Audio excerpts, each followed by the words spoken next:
Hey everybody, I'll make this quick. This is episode 100 of the Comedy on Vinyl podcast. I'm very proud of that fact. It kind of snuck up on us.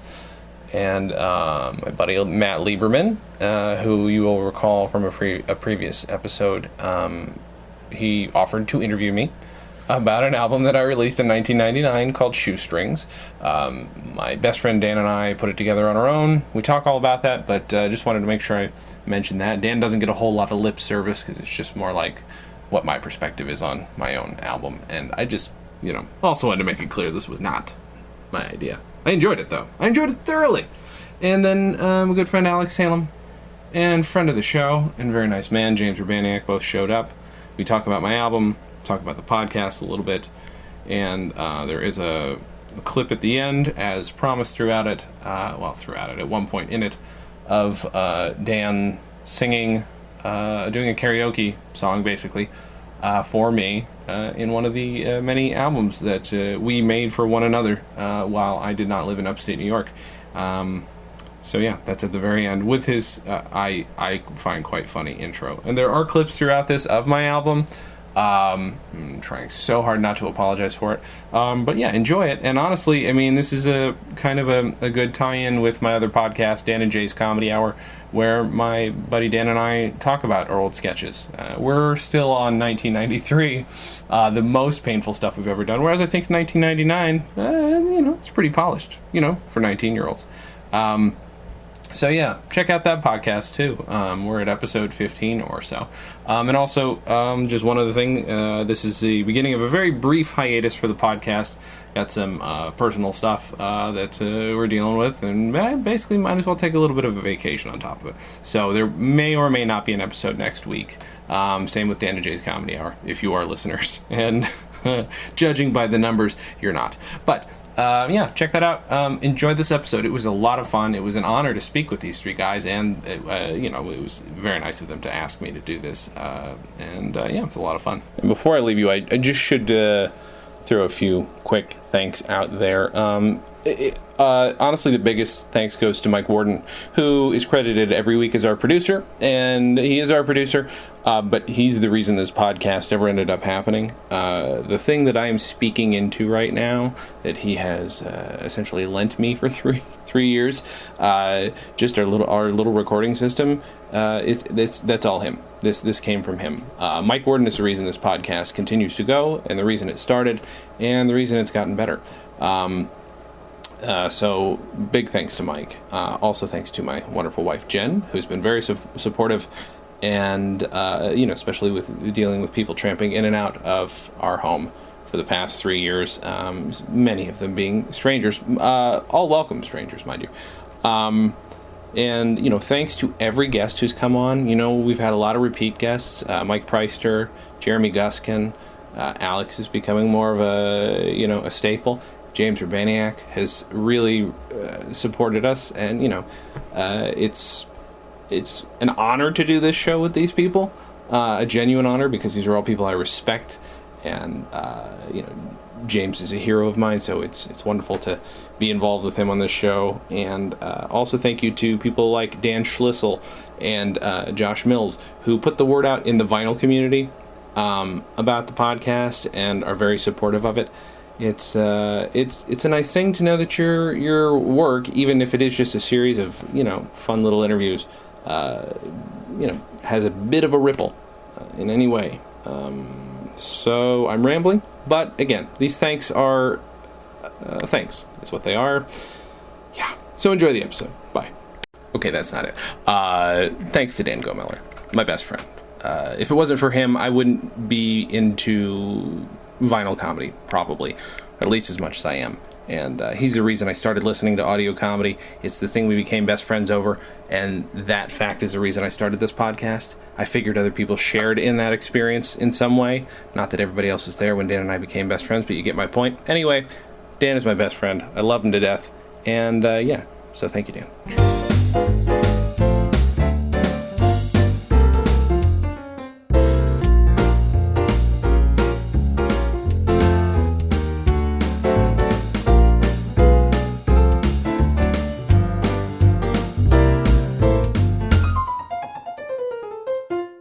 You excited?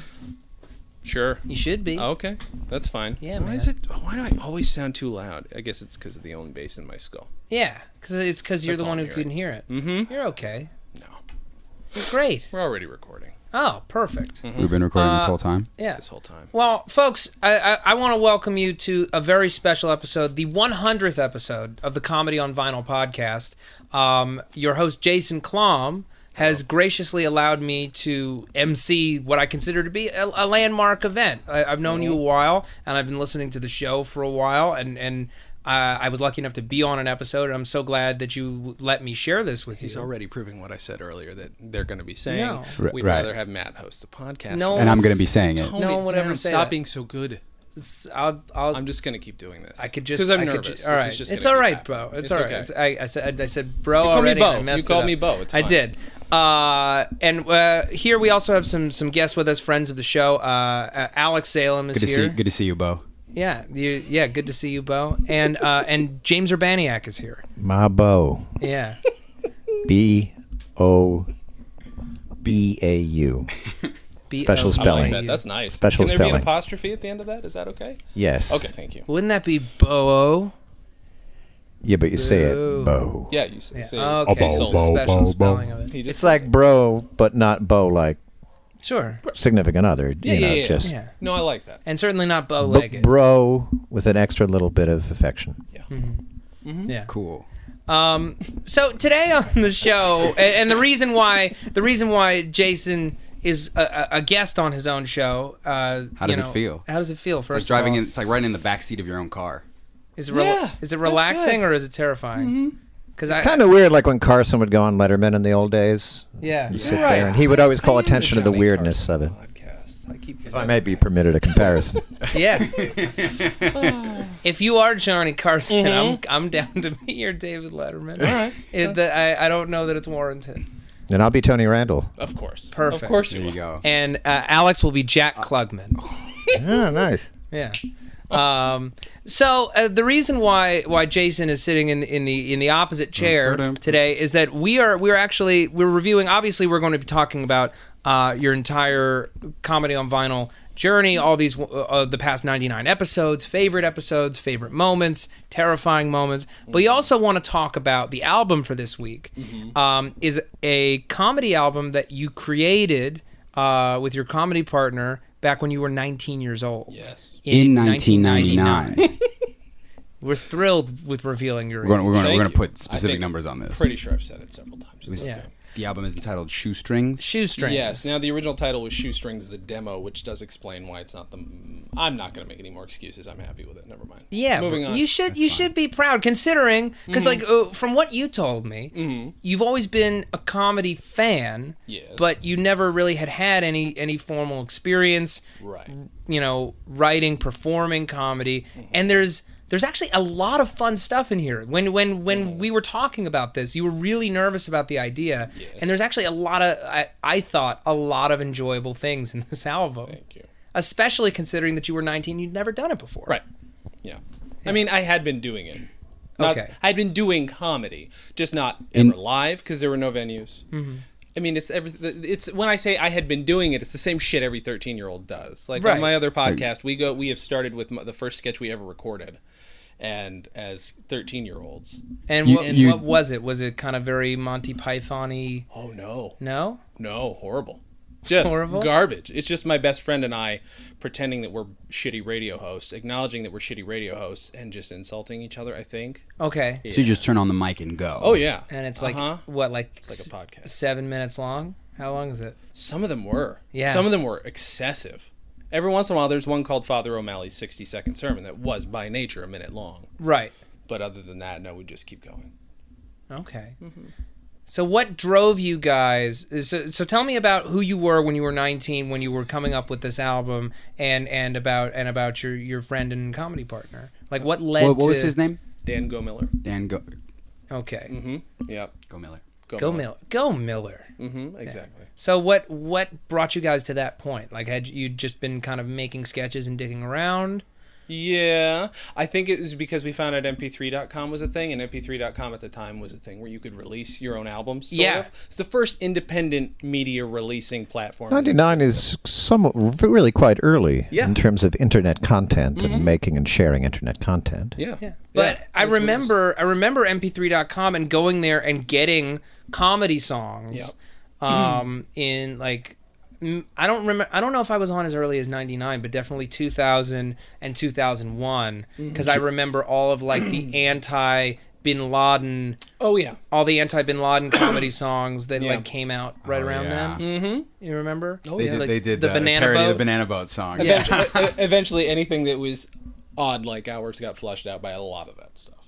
I know for a fact that I didn't really go online and start an email account until 1998. Really? So it had been, I think, me too. Actually, I was kind of late. What was the delay? I mean, I was raised in a household where it just kind of happened. Right. I became aware of it in like 96. I had been using internet since. That's how old I am. I'm calling it internet.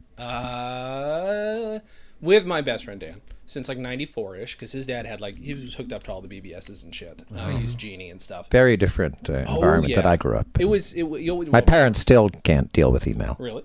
Yeah, in 2014. Of course. Well, my dad doesn't like it either, and he's much, I don't know. What was the question? No, the question was, so you guys were... The origins of this thing. Yeah, you were exploring the internet yeah. and your friendship with each other. And the thing is, we'd always known we wanted to do a comedy album. I don't think there was any question about it. I think... Why was it specifically an album? Yeah. Because Cheech and Chong was the thing that we were most addicted to as best friends. He had a shitty stepmother, and there was a point where she asked him not to be my best friend, and then once she left...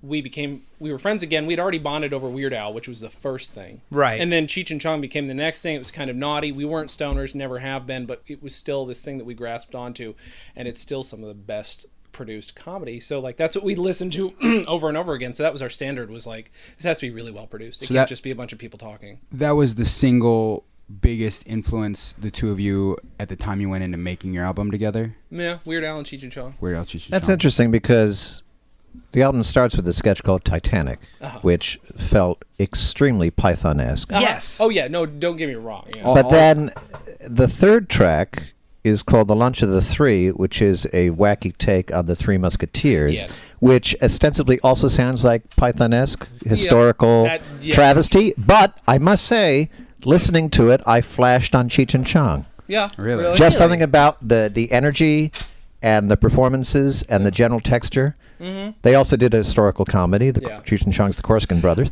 But I was thinking about, for some reason, Cheech and Chong just flashed on me, even though it's not a particularly Cheech and Chong type sketch.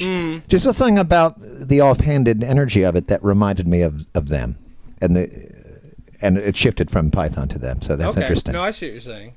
Yeah, I mean, Monty Python was... There's a weird thing about Monty... I just realized that the gentleman came for the rent. A gentleman had come to the door. There was a guy, like, holding up his mustache with his fingers, which was really weird.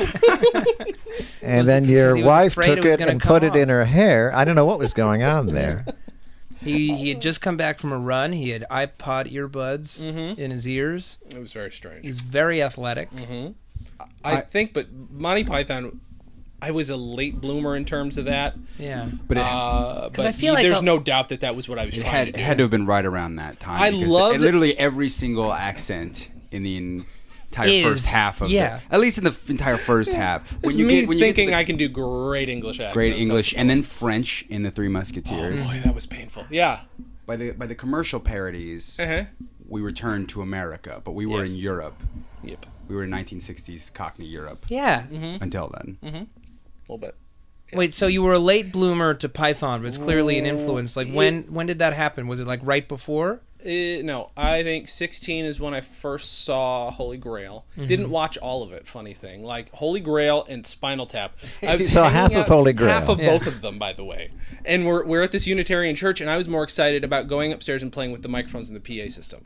So we watched half of those. I'm like, these are cool. I'll check back in with these later. I find it funny that they were showing very counterculture kind of movies in this church. Because it was Unitarian. Unitarians don't give a fuck, man. I like that you were already ahead of like the impulse to watch Holy Grail and be heavily influenced by it. You were already like, great, I know exactly what's going to happen by the end of this. I'm going to go mess with the PAs right now. Yeah, no, and eventually I caught up, and I was like, oh, no, this is my favorite thing now. And it just, so then that was the energy that I put into everything. And I did not care if it sounded exactly like a Monty Python sketch. To me, if I was going to make a successful sketch, it might as well be exactly a Monty Python sketch. Pretty much. That's what I was trying to do. Hello, ma'am. Have you heard the word of the Lord today? Well, no. Would you like to? No. May I come in? No. This copy of the Bible is a genuine King James edition, complete with original full-color photographs. But that's not all. This Bible features the popular choose-your-own-adventure element, giving you choices throughout the story. Sir? For instance, here on page 3012, Jesus actually turns out to be a bowl of wonton soup. Sir? Yes? You're lying, aren't you? Nope. Says so right here. Wonton soup. Jesus is a wonton. Show me. Nope. Jesus is a wonton. Nope, gotta show you nothing. Look, would you like me to buy this Bible from you? It'd make my day. Would you like me to poison you? It'd make my day. Son, do you realize you're sitting on my record player? No. Well, you are. Wonton. Look, I'm going to take you to the vet. It's about time. Are you going to buy... No, son. No Bible today. Pontius Pilate becomes a haberdasher. Really? Where? Look, here, page 12. I don't see. I got her, boys. Good job, Agent Boyd. Good job.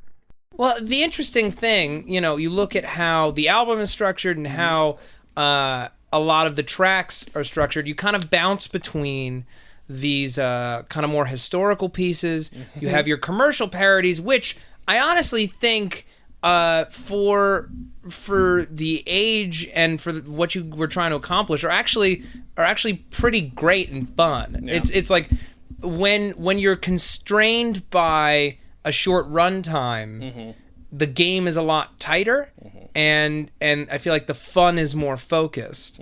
Whereas like the more scenic pieces tend to run, and then they kind of just get very conversational. And maybe that's the Cheech and Chong influence. Maybe. What do you guys think? I actually agree. I think the commercials actually have the most specific point of view, and are the most, and also for the most part, the performances are much simpler. It's just you sort of speaking in your American voice, and I actually found that more compelling as a performance overall. Okay. Because it was more you, and it just seemed more specific than like doing a sort of Python-esque English accent, as charming as those are. Sure. Not being sarcastic. I just sound sarcastic when I talk. We all have to start with the Python imitation for God knows how long. Well, I remembered I used to make cassette tapes in the 70s with my friends, and I remember a total Python ripoff, or homage, shall we say. Well, I feel like that was an early sketch that we did, which is of running around outside with English accents. See, that's better. I just blatantly rip it off. Yeah. Well, that's everything we would do. Do I need to sign? Okay. You must pay the rent. Yeah, you need to pay your rent, Jason. You know what, guys? This is more important. If you don't pay your rent, how are we going to get to episode 200? That pays me no money is way more important than paying rent with the money I make from that job. Sure. That job. Fuck that job. Yeah. But no, yeah. I mean, I think it's this weird correlation where like I had finally learned to imitate something at least okay in my mind, and I had the opportunity to actually record it, do something with it, because digital editing and shit was way easier. Then I didn't have to cut tape, and I had a chance to release it. So I'm like, okay, fuck, everything just comes together. I'm going to put it out there, and that's kind of always my nature. What were you using in 1999? It's pre-GarageBand. Yeah, what are the tools? Gold Wave. Something called Gold Wave. Yep. This costs money. I still use it on occasion. You still really? Because I still have the old hacks. Is it available for PC or PC and Mac? PC. I don't know about Mac, but I still have the old version from 1999 or 2000 that 1999 that we used to cut it because it was just simple. Although it was it was just left and right, but it was very easy to copy, paste, and mix and stuff. Not like I actually cut audio in Premiere now because it's easier for me. But yeah, Gold Wave. Yeah, it's very simple, but it was a really good. And just like a crappy non-digital mic, really bad, worse mics than these. Although sometimes we would use mics like these. Actually, sounds pretty good. Yeah, it's not bad, right? It's like that's the thing is it's not really that rough. I mean, it's obviously homemade, but it's for the time and for what you were working with. I thought that the quality was excellent, and you had sound beds, you had music mixed in. I'm thinking of the Bible Salesman one. You have the the phonograph player, and you have the song playing underneath throughout, to the point where it just fits so perfectly. It worked both as like a fun song choice and setting the scene. The Bible Salesman is also probably one of my favorite performance moments, which is your again, it's the thing where it's just kind of your voice, and your underplaying is very, very funny. Where you're saying these absurd things that Jesus was a wonton. Yeah. Oh, it's right here. You said Jesus was wonton. It's one of the dumbest jokes. I don't No, know what that means. Pilate was a It's haberdasher. it's the selling of it. It's the fact that you're playing it so straight, the old cliche, but it's true. Yeah. You're playing that very straight and saying these crazy things, and so it's very funny. Yeah, and it's kind of blissfully absurd. This guy this is his reality, and because of that, we have a lot of fun with it. And I feel like there's a message to be taken away from what we took away from this album, which is like you put out this podcast celebrating the world of comedy, having 99 different interviews about comedy albums, Mostly different. right? But you are very funny. Well, thank you. You are funny, and you were able to put out a solid performance with no training at 19, and I would be thrilled to see more material. Thank you. I do have a second album written. You know what's so funny though is we were going to do a second one in 2002, and we were like, for years thought that was going to happen, and I think finally gave up in 2008 or something. So That's hanging on a long time. What Yeah, happened it's great. between 99? That's like some Chinese democracy shit. It really is. Someday, Smile. what is the name of that That's album? the plum. The name of that one, which will not get made, only because just it's like treating it as a past thing is better. Jenny is a Sloot. Jenny is a Sloot. Because Dan and I went on trips, and we would record our trips with little audio things, I think no surprise, and at his hometown of Milford, New York, on a bench, some kids had written Jenny is a Sloot, and we felt really bad for Jenny. And we thought it was really funny. We're like, look, Jenny, these kids are stupid. They don't even know how to spell slut. So we thought we would dedicate the album to Jenny. No, she wasn't a slut. Slute. Not only is she a sloop, but she worshipped satin. Yeah. Not a lot of people. It's true. True fact. It's my favorite kind of shit. And I don't know. That's it. That's the name of the album. I don't think there was ever going to be a sketch. That one. I love the it's just a secondary title. drama of this rent paying The rent that's going on in the It's background. so metaphorically perfect. It is really beautiful. Hey, Jason, remember that album you made in 1999 and how you don't make money from entertainment now? Guess what? You have to pay rent in the middle of your podcast. Your 100th podcast. But that's how committed you With are. guests Like over. in the face of the demons a calling, you say, no, I will fight back with Exactly. Thank you. With flames. Podcast flames. Podcast flames. I just call it a podcast. Bo. Yes? Yeah. You can get a I was question. I was curious you had a about question. the commercial parodies, the three of them, as a nice sort of runner to break up everything, and the point that they are a lot more focused than the other ones, primarily in terms of writing. And you just referred to, you've written the 2002 Chinese Democracy album, but so how much of it? I got the impression a lot of it might have been, let's turn on the mic and go. How much would you type out ahead of time, and what sort of revision? This whole album was written. What sort of revision process? Was it? What sort of? I was 19. Yeah. What's your question? I'm sorry. No, wait. It was written when? It had to have been written only a few months before we did it. I mean, but I was building up sketches. Probably No, I'm saying since, Jenny is a Sloot. Oh, Jenny is a material. Sloot. Yeah. I mean, that's been written. This is really what the episode's about. Paying bills. Yeah. He's now paying through a 1999 app. Yep, I am. Yeah. No, He's cradling a Mac Classic 2 Yes, on his it's thigh. called Silver Cash. Yep. And it's going directly to the landlord's PC. Over a 58 baud modem. Is that Paint? Yeah, it was Paint. MS Paint? Thank you, guys. No, but a really Jenny nice was a Sloot was Joe, okay. the writing was done in what period? approximately? Let's see. After we released it, we thought we were going to be awesome, and then we did a video that sort of went viral the next year, which is 2000. What was that? It's called Tunak Tunak Tun. There was this Indian gentleman named Dalar Mendy who did, it's actually pronounced Dalar Mendy, I've since found out. Very famous Indian pop star. Did a very comical to Western people video because Western people were stupid and didn't know this is how all Indian people dance. We thought it was hilarious. We decided to mock it in a fun way. My best friend Dan dances to it. Same music and everything. I cut it 320 by 240 resolution, native resolution, by the way. Yeah. MPEG. Cutting MPEG's native, so it doesn't really cut right.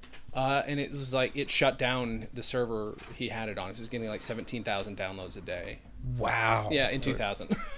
That's insane. I don't know if I you can downloaded watch it anything now, in but if 2000. you think, Early viral. yes, anything you think about Shoestrings that might be good, this is about a million times dumber. Right. It is the and stupidest thing. 100,000 times more successful. And only has a place now on knowyourmeme.com. Really? Really? It's so you've looked. Well, it's not on YouTube. I have to Yeah. at least- You can remove the we've had to only put from hours that. on YouTube That's and have significant. had it pulled, but like it's on YouTube too now. And then you wrote this follow-up album not long after. Not that. long after that. I see. Yeah, because we thought we were gonna be able to release it on MP3.com, and then they were summarily bought out by somebody else and didn't do the same thing. Yeah. They were no longer about independent artists getting cheap CDs made for nothing, So.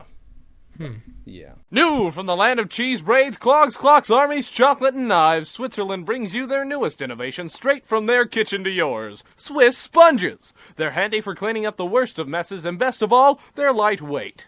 Wow, I can barely even tell I'm holding a sponge. Using their patented putting holes in things method, most commonly used in their cheese, the Swiss have created a lighter, less mass-dependent sponge, perfect for everyday around-the-house jobs. So pick one up today, only $4.95. Swiss sponge, Swiss sponge. You can barely even tell you're holding a sponge. Now available in delicious lemon flavor. There are a lot of quick turns in what feel like the sprawling ones in the accents in the Three Musketeers lunch and the Titanic bit. It goes often the character that you might the Clinton one Yeah. and the What Three is the Musketeers Clinton one. one about? Good question. Ultimately. Oh, you know what that is? That's Yeah. only the joke that he thought they misspelled former resident. Yeah, that's it. That is it. I thought, let's expand on this, and I didn't. This was the starting point, and you went from there. I went from there, but it didn't happen. Nothing happens. Now, I must say, I made some notes, Yes. and I wrote the ex-president, and my first note, just to remind me, was Southern guy. Yep. Because it didn't even occur to me that was based on Bill Clinton. Yeah, Even though you recorded it in the 90s. impeccable Clinton. But Oh, it's- boy. well, first of all, I would imagine deliberately, it's not a Clinton impression whatsoever. Right. It's just supposed to. Where your voice is placed, you're not doing the back of the throat. You're doing something else like this. And I was kind of flashing more on maybe Lyndon Johnson, or just archetypal Southern guy. It never occurred to me for a moment that it was referencing To Bill me, Clinton. it was obvious immediately that you were doing Clinton. just poorly. Well, yeah. Yeah. Just like you didn't even think you needed to say that it was Clinton Because you it's just don't. when it was. But considering we're sitting in your living room and I can see an album that says "Welcome to the LBJ Ranch," I can bought that imagine for a specific episode the of the Johnson. show. Don't worry about Oh, it. really? The LBJ. I have a lot of LBJ related albums actually, because there were a lot of them, and at some point I thought it'd be fun to have them all. I've stopped buying. But there's also a lightly homoerotic joke in there, Mm-hmm. as there is in the Three Musketeers one. yes. Which Hopefully not excessively. no, I don't make think you funny it's of no. gay I'd sex. say it's there's nothing particularly homophobic about it. good. It's just sort of a thing. You know, I've worked with Super Ego a couple times, Yes. and we're all progressive people. Mm-hmm. But sometimes when it's all men, you just fall into I'm attracted to you because it's funny. The same way you would if it was men and women. Sure. It's a big part of sketch comedy is date sketches and It's things. tension. It's immediate. It's tension. So it sort of just pops out. But it's So not, to speak. Okay, good. you had to go there. I He did. did. But you're the host, so you have privileges. I do. I have special privileges that will be abused over the course of the hour. So, all right. Yes. So, I'm talking about the album. I want to know what was going on in 2002 that canceled Jenny is a Sloot. Like, what was going on in your life? 9/11, obviously. Well, the comedy had ended. I didn't want to have to. After 9/11, nothing was the same. It wasn't clear. 9/11 changed everything. It wasn't clear that there would be any more internet comedy. Yeah. Actually, I moved to Chicago. Napster had been shut down. A month after 9/11, and then By the way, I'm sorry to bring up 9/11. It's okay. It happened. You guys, I got 5 solid minutes on 9/11. If you want, no, I didn't. But it is. You have a tight 5 on 9/11. I have been waiting this many years. Can we get a sample? No, I wish that would Of be your tight the 5? worst. That would be the worst. Just track 2 on Historically, Jenny's a that's Sloot. where you're in that era. Yeah, right. You say you're in that era. So I don't know. That was when I moved to Chicago, and then Chicago was film school, so it became all about, I think I'm going to become a filmmaker. Right. And, right, you switched gears. Exactly. So, but I still, at the time, I was learning web design, like, I was becoming more proficient, so we were still keeping a web presence up there just in case something could happen. The dream was alive. I mean, Tune Tune was such a big hit that ultimately, because, like, here's the thing, right? Modern comedians or people who want to be comedians who are young, if they were to get a success of that size, they would think, okay, time to figure out the next one. Right. What else is going to pop? Because now you have that sort of centralized YouTube culture. I'm very curious what the success of Tune would have done to you if it was in a more kind of centralized forum. Right, because I suppose if you want to, I guess you could like try and extrapolate how many views that would equal now, but I don't know. 17,000 a day is excessive. For the time. 17,000 2002 downloads. I thought you said 1,700. No, 17,000. Oh, wow. 17,000 a day. It was like 12 to 17,000 a day in 2000. That's insanity. That's Grumpy Cat in 2014 dollars. Exactly, and it shut down his server. He couldn't use his server. In 2014 internet 2014 dollars. memes. Yeah. So he had to switch servers, and finally did that. So we could Just put for up inflation. our sequels, et cetera, which we did do a sequel video. But You did? What was that called? It was another Dollar Mendy video, except it was slightly more themed. Okay. Yeah, but You put more production value into it. There was costumes. Yeah, it might have been 640 by 480. resolution. Cardboard elephant, perhaps. Sure. Yeah. No, but it made Dan look like he was floating. That was fun. But no, what stopped the album is that it just didn't happen. We were making Christmas albums for each other in the meantime. My Dan made me in 2002. He made me what he was going to send me one for 4th of July or for my birthday, but then he couldn't do it. So it was called the Post 4th of July CD. Then the Post 4th of July CD Part 2, Thanksgiving. He sent me 2 whole full-length CDs that he made for me. I made one for him. We were doing Christmas albums for each other. This was like there's an amassment of about 8 to 10 of those. So you're doing private audio exchanges, Yes. just little audio things for I each was other. a miserable young man who was scared of the big city. You're coming from a village of 200, town of 1,200, going to Chicago for the first time. He's like, I'm going to make my best friend feel better. So that's how he did it. Made me full-length CDs. That's very nice. Yeah. So what kind of content were these CDs? Was it funny, or was he doing Christmas And songs? how was the production quality? It couldn't have been the Comparable. same. Comparable, because we're both... I mean, I'm the more experienced editor. Right. But, comparable for the most part. It was just dumb shit. And then because we'd figured out how to do karaoke on his computer, it was a lot of in-between sketches. It was Dan just doing shitty karaoke. Intentionally shitty karaoke. That was it. Yeah. Do you still have it? Oh, yeah. I still have all those. I would love it if you would intercut one of those terrible karaoke songs into this. I could do that. He would be fine with that. Okay, great. He wouldn't be embarrassed. All right. But anyway, what stopped me is we just didn't end up doing it. It's probably just film school. Okay. But I have those sketches. I found them the other day. I still have a bunch of them. We recorded probably half of them, but they're too old to do anything with. Your style, and which I'm curious about, having written out these second album sketches, like in the Three Musketeers and in the Clinton one. Southern guy. The Southern guy. the former Up to the listener. If the it's former resident. It goes from one part of the premise. Maybe the premise will move along. Your character will be moved into the next situation, and then it's all about misunderstanding humor from then on out. It's the next character says one thing, you think they're saying another thing, and then it's a quick response and a quick response, and it's all very tightly put together. Thank you. it doesn't feel like it was sprawling in. Unlike this right now. Take your time. How conscious was that? Like, was that just where the moment would go, or was it I want to do this kind of like broad? I want to do this kind of broad, absurd moves. There was no intent behind it. It was all honestly like I had a framework had been laid subconsciously already from watching enough Monty Python that I just had an idea and wrote a sketch off of it. That's it. And basically, I didn't edit much, and we would just go from there. Like I knew this was funny to me, and then we knew we could record it. I don't remember much in terms of editing. It's just what I knew to be funny. You know, I had no intent for this should be this kind of sketch. This should be that kind of sketch. I won't say mindless, but borderline. Were you recording longer takes with space in between and then editing that out, or were you just recording it like boom, boom, boom, boom? You guys live to tape, lines after the other. You know what? Everything we did was one line at a time, or one character at a time. So I would read my line. Hopefully Dan was in the room with me, reading back, bouncing back to me, and then we just alternate and cut that way. Oh, so you had one mic. Yeah. Oh yeah. Yeah. I think that's interesting. Yeah. Yeah. Come out, your majesty. I am ill. Do not shoot. I will go peacefully. But we meant to kill you, your majesty. Oh, really? Yes, sir. It's the only way we can prove our point to the public, that you're a tyrant. Maybe, my dear Lord Dumarche, but it seems you have forgotten one thing.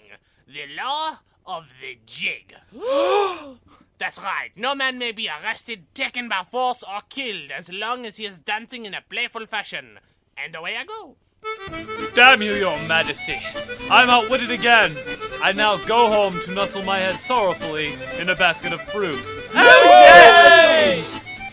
My king, we have won. The nobles now are powerless. Enjoy a celebratory dinner with us. Gladly. Ah, steak. Ooh, steak. Good steak.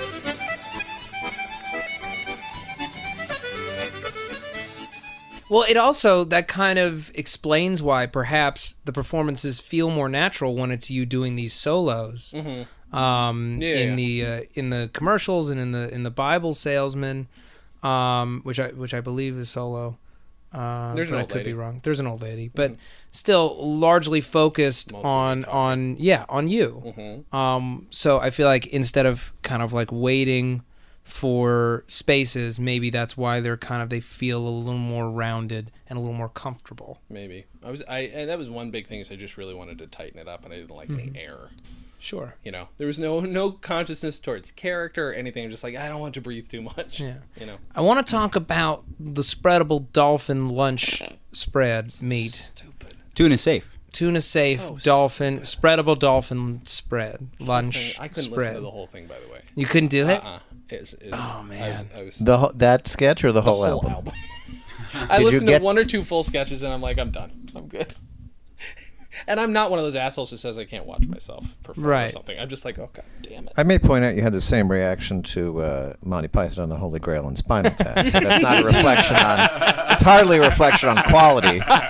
I'd say the law of Clom is if you watch his half, it's awesome. Yeah, that's true. Wow, a little self-aggrandizing one. Yeah, wow. Way to put yourself up there on a pedestal, pal. I'm such a piece of shit. No, you're right. No, but what? Sorry, what was the question about? Well, it was the dolphin. It's a comic inversion where it's tuna blood. safe dolphin meat, and you're doing it in a very sort of calm, reasonable, underplayed way, and then near the end it becomes clear that you are a crazy person, and then some sound suggests that someone has taken you away. The dolphins are evil. Mm-hmm. So many sketches following that in our other albums. I think person is dragged out at least once per. Yes, I'm sure. Sketch. Always happens. Well, you love that trope. It's very clear that it's done because you adore it. Yeah, it's funny. But I like that you take the commercial and then you. it's funny. You take the commercial and then you take it in a strange direction. You kind of it's not just a heightening, it's twisting the whole concept on its head. It's not, good commercial, bad product. Mm-hmm. It's crazy man trying to sell you spread of a dolphin. But essentially the whole album is just a series of crazy people. Yeah, right. But that's really the only sketch where someone else calls attention to the fact that the person is crazy in such an explicit way. Right. Hold on. I think, is that the album cover? album No, cover? that is Yes, that, yes, no, it is. It is. No, that is Jennifer fake, is showing us an image on it's the a fake phone. movie poster because Shoestrings was just the name of a fake movie we look came at up with that. first, Oh, and then okay. we decided that was the name of the album. I think it would be a very solid album It's cover. not bad, right? It's For pretty good. 99? That's actually very 99. Thank you, I Paint think. Shop Pro. By the way, love it. I still use Paint Shop It Pro. looks like it's supposed to be Green 3D. neon. Uh-huh. Yeah, it's supposed to be. Yeah. Yeah. Yeah, I'm in the moment In right 3 now. dimensions with a hyphen. Uh-huh. Oh yeah. The scope of the commercial parodies, we go from sponges that the Swiss have created that have the same principle of the Swiss cheese, meaning they've added more holes, so it doesn't That even was feel really like a sponge. funny. That was like about 40 there. seconds, and there were 2 punchlines about it doesn't feel like you're holding anything at all. The rest of it was just fast paced, the energy of the thing. That was the premise-based commercial. The second one, though, we go way off into left field with the person being dragged off, the personal vendetta against dolphins. They listen to Kenny G. Way more specifics, like complete like left turn. Kenny G references are evergreen. You should. That is Yeah, true. I That love is- Kenny G That references. is true. They're still used today, and Kenny G is in on the joke now. Yeah. That's true. He's reached the self-parody part of his career, as everyone That's does. healthy. Yeah, it is. You know, you should never take yourself too seriously. I remember the special Millennium Auld Lang Syne album that came out with Kenny G playing, and then all the quotes over basically ever since sound was invented, or recorded sound. Yeah, that's like sticking to me for some reason. My brother and I, when we were like, our house was being renovated, so we were living in this like little kind of apartment, and we'd listen to that every night to go to sleep. For a while. I don't know why that was. Must have been very restful sleep. It was very restful. You go Circular to bed to the breathing will do sweet, that to you. soulful sounds of Kenny G. So I want to kind of take things forward a little bit, and obviously, as thoughts occur to us about the album, we can obviously go back. But I want to talk about. I think we're done. I want to talk about I said quite the opposite. on the contrary. I'll sir. wait. Yeah, but I want to talk about save it. comedy on vinyl and kind of when you started getting this need to record and to talk about albums and how those first shows came to be. Where were you? When were you? And Of the podcast. yeah, of the itself? podcast. Yeah. Let's see. The first comedy albums I listened to while on tape eventually made me listen to all the vinyl that my parents had, which was like George Carlin and a lot of the Smothers Brothers, mostly Smothers Brothers. And then flash forward when I sort of knew podcasts were a thing. And I realized that was something that I loved a lot, didn't have enough of because I didn't have most of it out here. And I don't know. My buddy Mike, whose recorder this is, thank you, Mike. I've had it for 3 years. Then said, why don't we try and record that? Because I looked it up. Nobody had a podcast called Comedy on Vinyl. I knew it was the one thing I could talk about that I've never heard anybody talk about. It was like, it's the one thing I know I can talk about with impunity. Yeah. That I know really, really well. You know, everybody wants to be an expert in something. Sure. This is something I consider myself to be. And it's not as exciting as a vice presidency, which is the other thing that I'm kind of. You wanted to be studying. vice That you're president? after? No. Still got a goal. He's a historian of the vice presidency. An amateur, very amateur historian. But it's not nearly as fun and interesting, and people won't have opinions on it. Because if I'm the only guy who knows about this shit, no one else is going to talk to you. No about one's it. going to talk to you about the vice president. Somebody's got opinions vice on president-cast? I mean, we have one, but we've done 2 episodes. Oh, so you do have it. Is that the actual title? No, it's called the Vice Presidents. Vice presidents? Being number 2 in the White House. Yes, brilliant. I Brilliant love puns, so Oh, that's it's- actually pretty beautiful to me. painful. But yeah, I don't know. I mean, I wanted to do a podcast anyway. I had no comedic outlet other than trying to finish this movie that took me 8 years to finish. So then you did. what period are we talking about? When was this? It was right before we started doing it, 2011. So. 2011. Yeah, 2010 is I think when I first emailed Mike about it. Okay. Ask him what he thought of it, and he said, "Oh, that's a good idea. Let's do it." And he's like, "Hey, this is the thing Chris Hardwick uses," and I was like, "Who the fuck is Chris Hardwick?" At the time. Who the fuck is Chris Hardwick? So Who's that guy? Billy Hardwick's son, Billy Hardwick's son. the bowler. Oh yeah, Yeah. Billy Hardwick, bowler Billy Hardwick, Yep, that guy. struck down by a rogue pin. That's not what happened. That's not what happened. That's not what happened. Oh, is that actually the truth? Is he the that's son of a actually- bowler? Yeah. He's Oh. the son of a bowler. Oh, I Very didn't know recently that. I thought passed that was a away. bit. You thought I was. I thought you were doing. true. I thought you were setting us all up for some fun riffdom. No, it was. I wouldn't but do that's that. actually just life. Why would you do that? No, but I did. Yeah. So okay. We just started recording it. But the first 3 episodes, if you listen to them, I'm so sorry because it's literally us talking over an album. You're listening to it. You figured out the format later, which is everyone listens beforehand. Right. Then, yeah, but it was fun doing that. To be fair, there's some really funny shit, but it's just like... It takes a while to figure that out. Mm-hmm. Yeah. April Richardson has a podcast, which is very niche, which is people discussing episodes of Saved by the Bell. Oh, yeah. Go Bayside. It's a very charming podcast. I've been on it, and I did it a few months ago, and she said, "Oh yeah, we used to watch, but it just didn't work." Yeah. And she had to learn that herself as well. I like that. I like that niche because you watch it beforehand. Yeah, it's a very like this one. It's a very specific thing. That there's as many episodes as there are albums. Yeah, there's as many episodes as there are Saved by the Bell episodes. Yeah, I it's funny. You've done so many different albums from a variety of different artists. Yeah, what is your favorite album that you've reviewed or that you've discussed? Like I want to know what your favorite album is that you've done a review of, and what your favorite review of an album was, if that makes sense. Those are two different things. No, they are two different things. You're right. It's hard because some of my favorite episodes are not even album episodes. Oh, really? Ones where we just totally depart.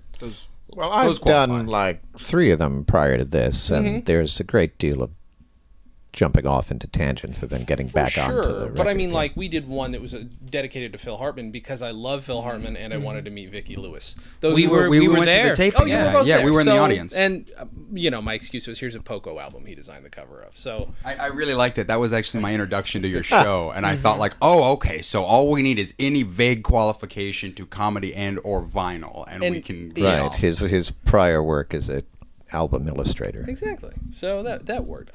My favorite album that we've reviewed is possibly... See, the thing is, like, the rarer stuff is sometimes more fun, although sometimes it's really awful. Maybe Zero Mostel reads The Grinch Who Stole Christmas. Wow. Because it's just shocking and amazing, and it's a fun performance, and it's one of those like that you might find in a bin and be curious about, but is definitely worth listening to. What is so shocking about the piece? Him screaming.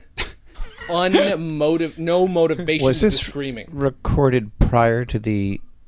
No, wait. Was the special based on a book? It's based on a book. Right. Yes. Yeah. So but then this was like 8 years after the special. Oh, so this is after the special. So. That's what I was asking. Pretty sure if it was between the special and the book. I'm almost certain it's after. Yeah, because I think this was in the 70s. That's odd. Yeah, it's very because odd. the special is so iconic. I don't know why that happened. When you get Zero Mostel, when you get him, you let him do Zero Mostel and scream for no reason. Scream bloody murder. What? Like now, I'm going over the story of how the Grinch stole Christmas and thinking what parts of it are going to move him to maybe scream. Maybe the little girl he chooses to. What are you doing? He carved the roast beast. I Exactly. actually think that might not be far off. Nice. That might not be far off. 2 sizes too small. Exactly.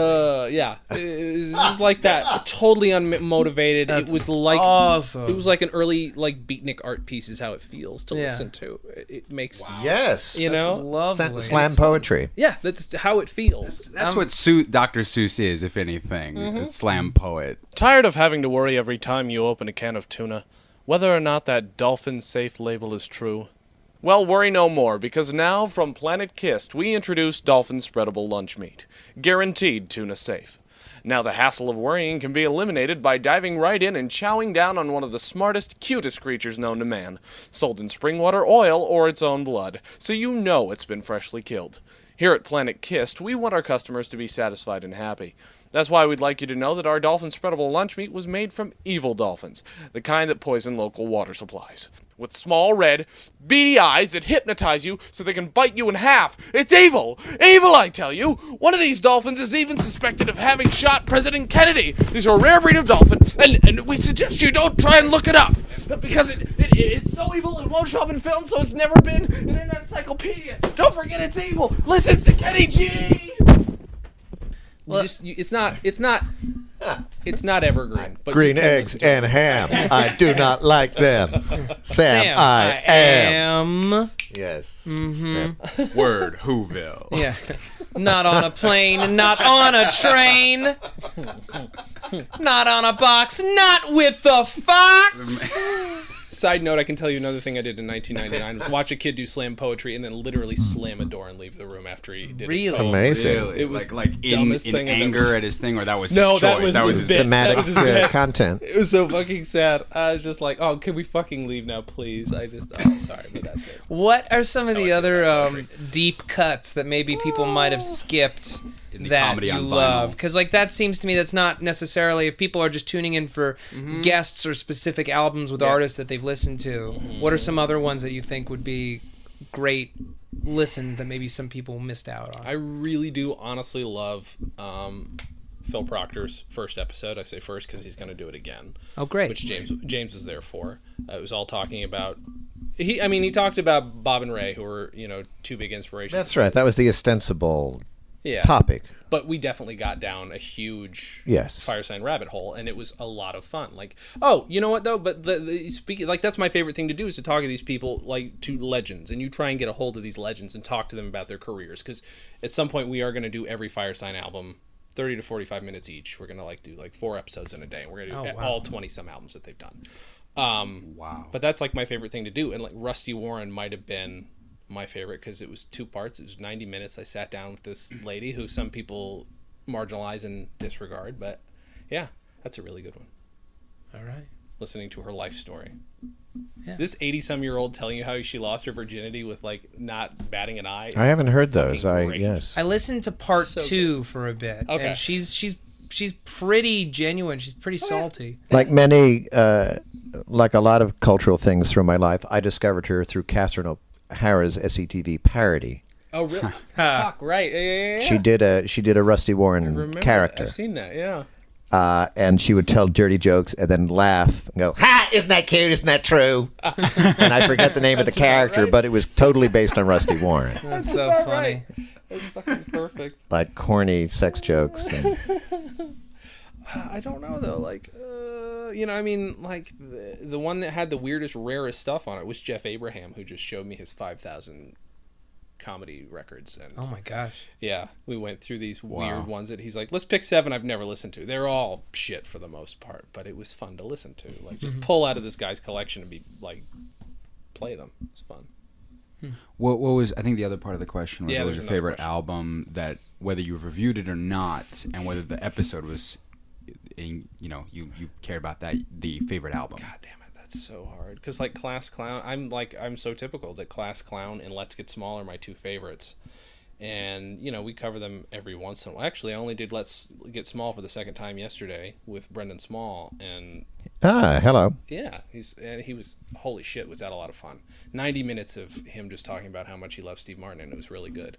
And talking about music and like theory and nerding out on comedy and vinyl too. But yeah, it's hard. Like, those are 2 of my favorites. Although, no, you know what? Here's the one that sticks in my brain the most is the Smothers Brothers Live at the Purple Onion, which I want to do again. Because that was, I think, one of the talkie ovary ones, one of the early ones, and I want to do it again. Because that is... You want to do it properly. Yes. That one's in my subconscious, and I mean that, like, sincerely, because I remember taking a camping trip in high school, and I was miserable, thought I was going to die, and the one thing that I kept rolling over in my head was, like, an entire song of theirs, and it's so comforting to me. By the way, that Brendan Small covered Let's Get Small is like the joke. So It's like funny. the joke at the end of Waiting for Guffman, where they're discussing. I think it's that one where they're discussing. Oh no, it's Spinal Tap, where they're talking about Michael McKean is discussing a thing called Namesakes, where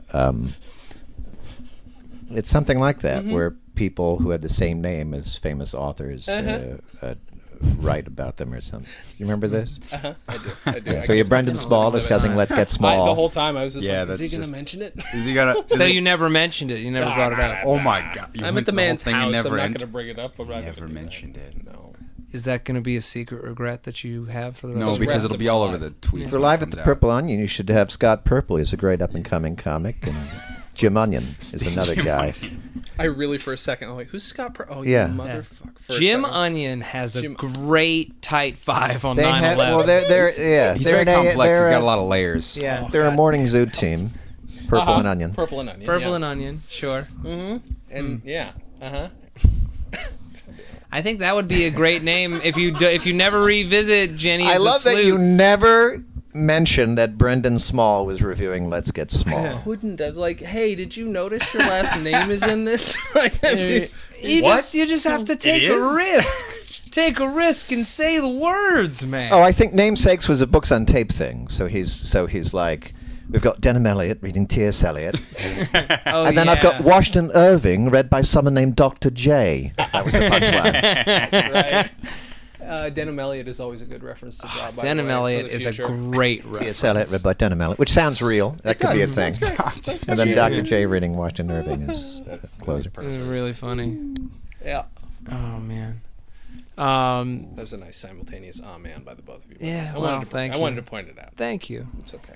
Is there Things are and really maybe bad. you don't want to say, you know, is there an interview that like you wish had happened but just never materialized? Never yet. Whether you're still trying to get it or you got turned down viciously. There have been no vicious turndowns. Some very disappointing because they're always cold. Because you most of the time are going through agents. I lucked out that James is available online for the most part. Not to say that everybody should look up James Urbaniak and ask him to be on their podcast because he's a busy man. But I mean, you could He's just a look him working up on actor, Twitter because folks. he's got a great. You didn't have to go Twitter. through. But I don't even remember how we met. We just kind of knew each other around or whatever. We did. You know what? I out of nowhere emailed you on LiveJournal through LiveJournal once Oh, you years did? ago. Talking about dated internet It was references. it was some stupid email, and then later I was writing my internet. What were our current moods at the time? Do you remember? What songs were you listening to? Pensive. I'm Fake sure. plastic Anyway. trees. Yeah. And then from there, because I was writing my internet book, you agreed to write to interview That's for the right. internet book, We had and then little that happened. associations and things. Yeah. And let's see. I mean, Chris Hardwick, but that's because I've been trying for years to make that happen, and I've met the dude, and I know him a little bit, and I sold a T-shirt design to him. It's one of those things where it's like, it will happen eventually, probably. But he's the busiest listening, man Chris? in town. He's the busiest man in town. But you know what, man? Give me a fucking minute. What about, have you approached Mel Brooks? Because he's cutting a swath through the podcast I now. have. He's all about podcasts. I have, and I'm not getting any responses from agent or assistant. Did you like his All right. WTF episode? Have Did you Cliff listen to it? Nesterov set you up. He knows I have those guys. not. Good call. Yeah. Because he's going to do the All show. right. Actually, Cliff is going to do the show. So good point. His WTF Sorry, episode. I didn't listen to it. I haven't heard it. I don't listen to Mark Maron as often, maybe as I should. I have cats of my own, That's fair. and I can be. He has the cat ranch. You afford awesome. Yeah. Fort Awesome's a way better name. Not Oh, to it's a way better name. It's less self-deprecating. My show, it's maybe a little you know, my ostentatious. Like there's only so many like neighborhoods in the eastern. Oh yeah, part of wait, Los no. What Angeles is that you your can, like, IFC sitcom? My sitcom that's based off of Clom? Louis is going to be about. Oh, no, I'm kidding. But yeah, Mel Brooks obviously he's my comedy god. Yeah. So beyond the Pythons, he would be the ideal one to have. On Did you do 2,000-Year-Old Man in the year 2000 yet? No, actually we haven't done that one. That was the first comedy album I ever owned. You haven't done 2,000-Year-Old Man yet? We have, but we haven't done. They did one in the year 2000, literally. Oh, And- I see. I didn't get it. I would say inferior comparatively, but it's still not a bad album. Right. It's okay. But no, we did. Scott Aukerman did.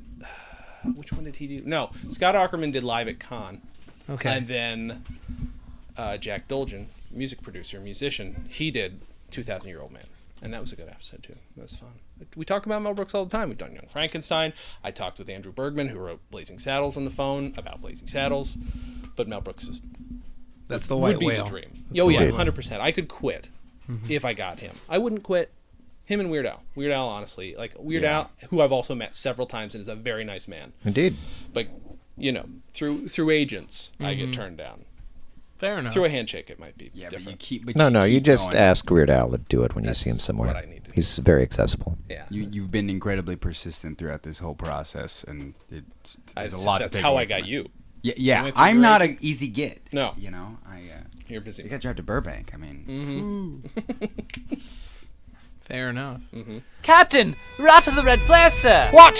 How in all hell? The steward, sir. They were shooting seagulls with them. Damn it! What can we do? All we've got is the white flares, sir. Then we'll have to shoot off the white ones, man. But, sir, we can't.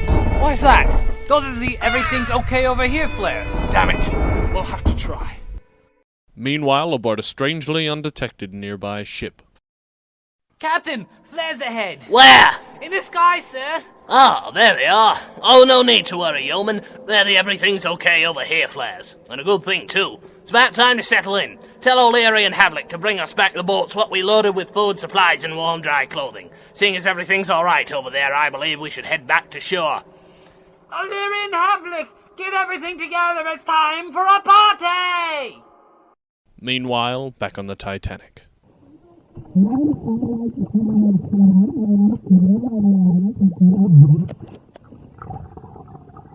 That is to say, another part of the Titanic. The flares aren't working, boys. Oh, they're working fine, sir. Fine. Oh, yes, sir. We've hit 3 already.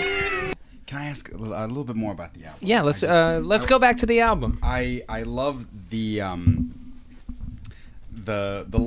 like little bits of logic, just enough grounding logic to actually make the rest of the absurdity just sort of all that more entertaining. And the Three Musketeers bit. But you've forgotten the law of the jig. One cannot be arrested or taken by force so long as one remains dancing in a playful fashion. I've forgotten about that. The implications of keeping that up. That is stupid. Oh, And then the ex-president sketch, which is the next track, also has like a dancing thing at the end. Yeah. If memory serves. Oh yeah, you're right. Yeah. It's the thing with you. Fall Why in do love you with the find reflection. dancing so funny? Because I can't do it, probably. That could be it. The Also, jig lunch is a of the funny word. three, which is the official title of the Three Musketeers sketch, also has possibly my favorite line on the album, which is, "I will now go home to nuzzle my head sorrowfully in a basket of fruit," Yes, that is maybe the best line. which is also delivered in a kind of uninflected American accent. Yeah. I forgot about that line too. See, I didn't listen to it all the way through.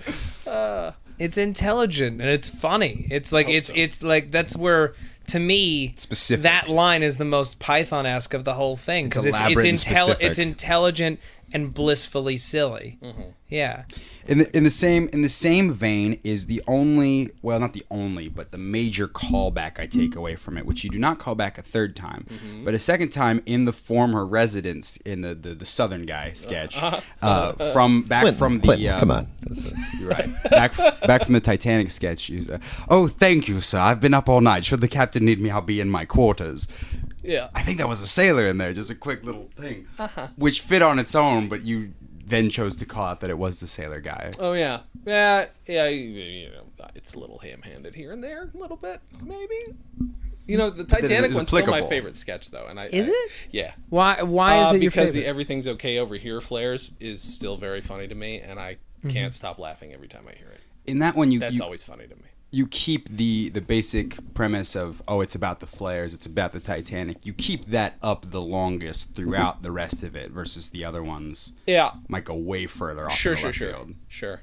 That is the actual song. That's the cat is sniffing the board. The tension of whether or not your cat is about to step on the board is perhaps the most exciting thing I've witnessed all day. I don't know. The asking for the rent was pretty That high was up pretty there. great. That was pretty good. There she goes. Yeah. Thank goodness. What was the question? The cat was very distracted. Yeah, there wasn't one. There I wasn't a mean, question, you that's know, good. why is it your favorite sketch? So it's the flares. You love that joke. I remember it the most too, and I don't know why. I just remember it the most. I spent a lot of time putting it together. Okay. That is the actual song they played when the Titanic sunk. The sound of the Titanic creaking was an old office chair slowed down about like 15%. Nice. Yeah, that's my favorite fucking thing. Oh, I forgot to mention though, every other sound effect is made by Foley. Twisting Celery. Oh, it's made by Twisting Yeah, Celery. sorry, I just wanted to make that joke. But yeah, no, there's a lot of. There's no like we didn't pull any sounds from anywhere. And that was my favorite thing about this was making the sounds. Sure. Was Foleying this shit. Jen, what is that image on the phone? Oh, that's this little picture I drew for Titanic. Oh my years gosh. ago. That's a picture of myself on the bow, because I was a very hairy young gentleman at the time. Large beard, you were hair into down to my Titanic. ass. Mm-hmm. I have a. It's very well drawn. I Well, think. thank you. It's a fun cartooning exercise. Isn't it adorable? And he's got the flares going. Mm-hmm. Seagulls being hit. Dan and Jay's Comedy Hour. That's right. Presents Titanic. Mm-hmm. That is that. Yeah. I want to ask you, as somebody who's now produced 100 episodes of a podcast, and you've been doing it now for 3 years. Mm-hmm. 5 years and 2 years. 5 years and 2 years. Yeah, in 2 more years it'll have been 5 years. That's true. Well, that gets me to another question, but I'll get to that in a moment. But just, I guess, what keeps you going? What keeps you motivated? As you said, you don't make any money from it. It's just something that you do out of passion. Mm-hmm. What keeps you going? The hope that I'm going to either get another of my heroes. I've had plenty of my heroes on the show. On the show and get to speak to them and actually bend their ear a bit about whatever the fuck, or that I'm, that I get to reach a wider audience and this actually does benefit people, and I legitimately want it to, and I don't care if people listen to comedy on actual vinyl or not, although it's more fun for me and it's very cheap to get. So if you want to start a comedy collection, buying it on vinyl is not a bad way to do it. If you can go to a 50-cent bin, which I can still do, that's, and my collection's not huge. It's like 200 records, but those 200 records are all chosen because they're things I want to discover, and I like having a thing where people can learn about why this shit is interesting to other people. It's mildly educational. I like that. That's it. Educational, informative. I also want you to realize, since you mentioned that it will be 5 years and 2 years, that this year is actually the 15th anniversary of Shoestrings. Yes, it is. We realized that recently. We're trying to think of a way to re-release it online, but there are several tracks in there that we do not have the rights to. So selling it really was kind of maybe not the best idea in the first place. Yeah, you don't have the right to the Mitch Miller song to the whatever the Titanic song was. Yeah, we could say it's.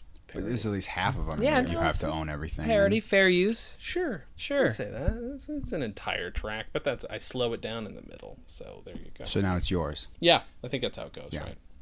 That's how the DJs do it. Mm-hmm. You actually do cover a wide expanse of cultural references. You go from the Titanic to the Three Musketeers to Clinton to Lizzie Borden. Right. Sponges.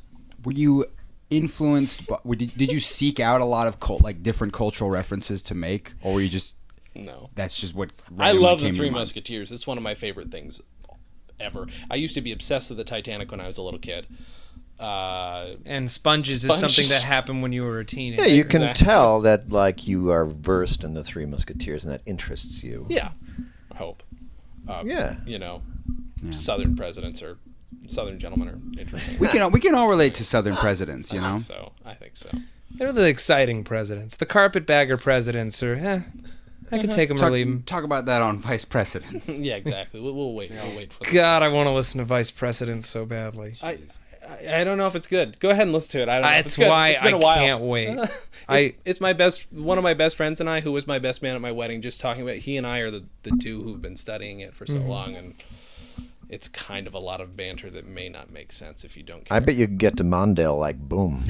Yeah. He's got no funny people. Story about He's that. just around. There's a very funny story about that maybe for an entire other podcast. How I got fucked over by Walter Mondale. Oh, that's the title. That's a great title for an album. And how my friend Matt has since, through use of press, basically guaranteed we'll never interview him. So it's a good Lord, affable Walter Mondale. You would think so, right? It's he's an old man. I'm not going to judge him. Right. Matt does. My other Matt, my friend Matt. Oh, got it.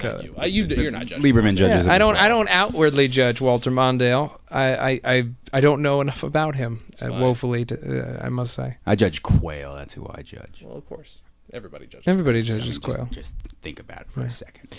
I guess what I want to know at the end of the day, looking over your body of work, how do you feel about it, and what do you want people to get out of geeking out with you over vinyl, over comedy? I just want people to be more interested in it, because the thing is, I know the people who are already interested in it are already interested in it, and that's great. So that's fine. If you want to hear something like if you want to feel like you're rummaging through a record bin, because that's a thing you like to do, I think we're already meeting that, and that's fine. But for people who, like myself at 16, left in the middle of Monty Python and the Holy Fucking Grail, I want people to realize that there's some shit that you need to sit down and listen to and make an effort to listen to.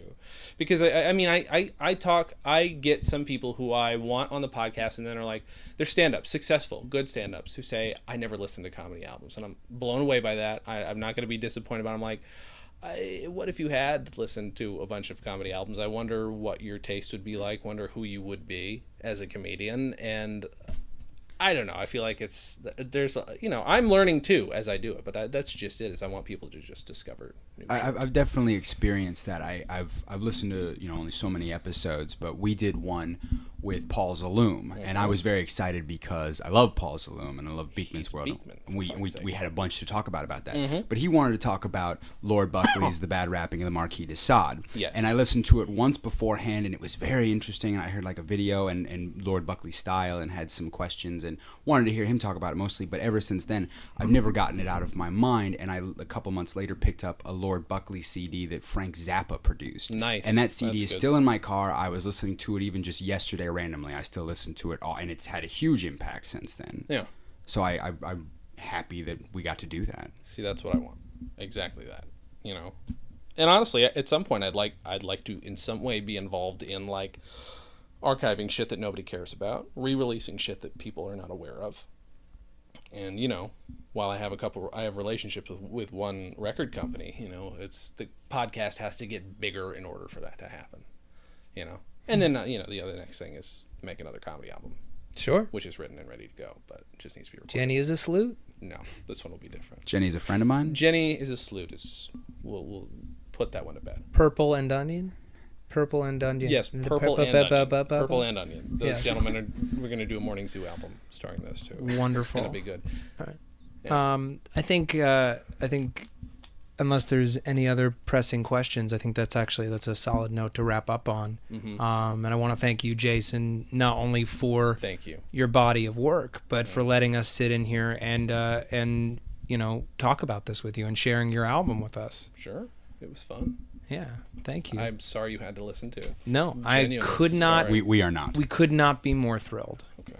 Wow. It was charming. Thank you. See, I there we listened go. to it twice. You did? Yes. Wow. Yeah. God. Yeah. 4 more times than I listened to. And thank you for this podcast. I've always greatly enjoyed being on it.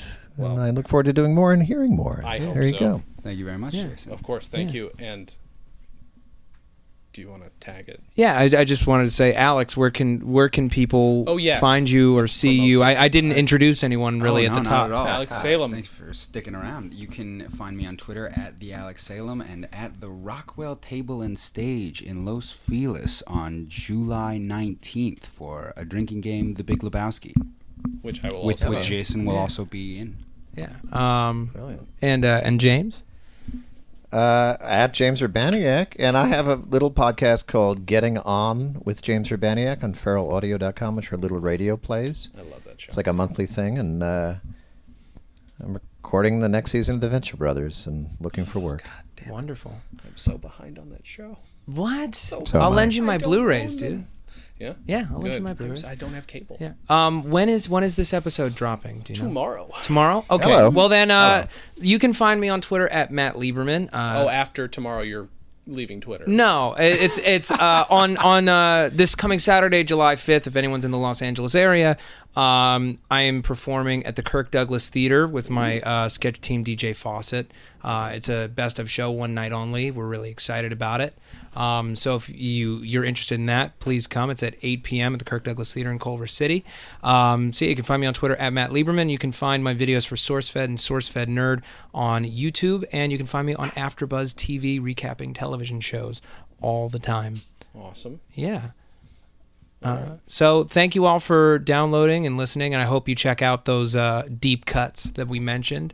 And please keep listening to the podcast. Tell your friends. Thank you so much. As always, have a good thing. Have a good thing. Good thing. Yay!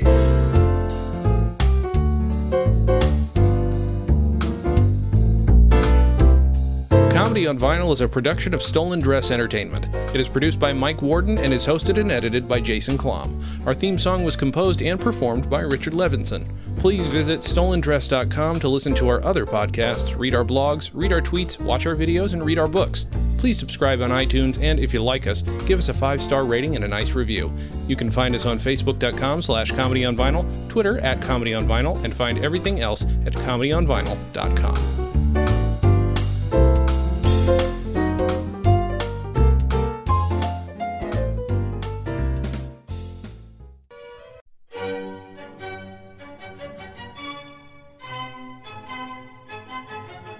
During his career, Daniel Gomiller was a well-known philanthropist, often spending money and time for various causes. It was even noted that once he gave money to a cat simply because it died. No one ever said he was smart, just nice. Some causes he supported were the National Blinking Association, Rusty Wheelchairs for the Poor, and he even sponsored Give Meat to the Vegetarians Day. But his most well-known appearance was at Kool-Aid, the benefit concert to help starving Elvis and Fonzie impersonators, where he performed the following song.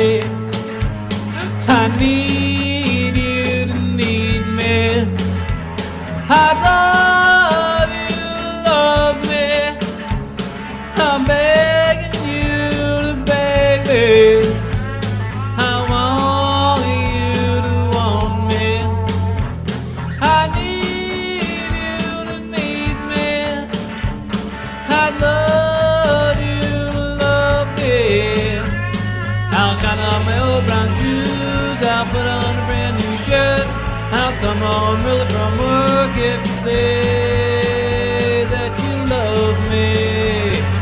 Didn't I see you crying? Oh, didn't I see you crying? Feeling all alone without a friend, you know you feel like dying. Oh, didn't I see you crying? I want you to want me.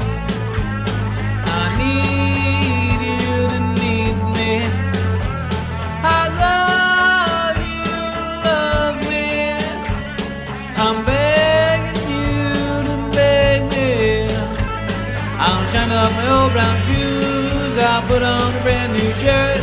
I'll come home early from work if you say that you love me. Didn't I see you crying? Oh, didn't I see you crying? Feeling all alone without a friend, you know you feel like dying. Oh, didn't I see you crying?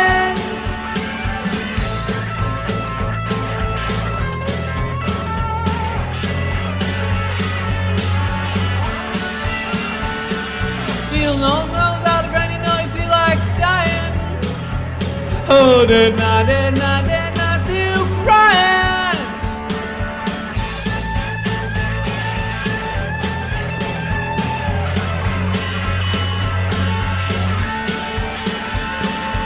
Want you to want me.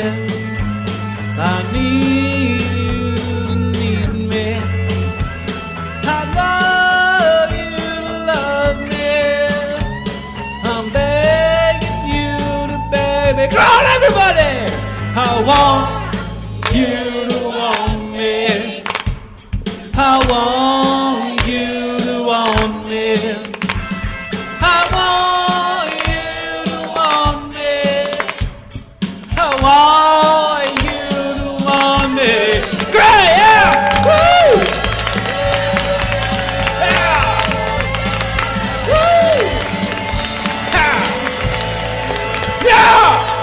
Good night, Chicago! Yeah!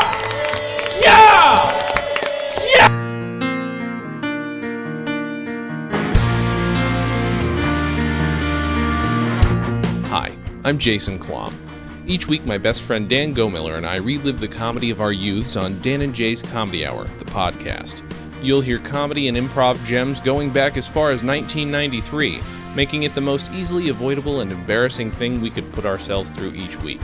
But mostly, listen as two best friends catch up for an hour each week, one from Boise and one from Burbank, the cultural hubs of the world. So find Dan and Jay's Comedy Hour, the podcast, at iTunes or at stolendress.com's podcast section. For more, go to djchpodcast.stolendress.com. Don't do that. Just go to stolendress.com.